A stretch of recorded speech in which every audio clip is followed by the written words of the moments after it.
عشان اجيب الخط اللي في الصدر اللي في النص ده يبقى لازم اتمرن ضيق. اتمرن كده بقى، 1 2 3 هوب 2، يا سلام وحش. وابدا بقى اجيبها من تحت كمان. ده بيخترعوا، امال ايه. 1 2 3، وينام على ظهره وينام على كتفه وينام على صدره.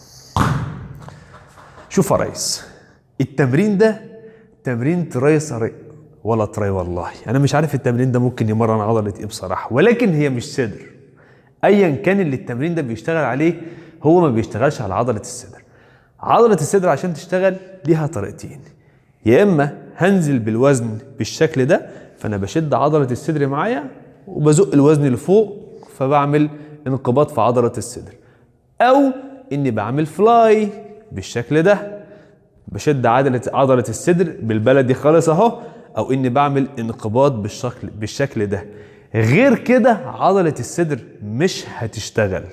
يبقى كل التمارين اللي انت شفتها دي عشان بقى تزود الخط اللي في النص وعشان تقرب الشيست وعشان تعمل الكلام ده كله بلح. وده كان تمرين من ضمن تمارين عبيطة ما تتمرنهاش.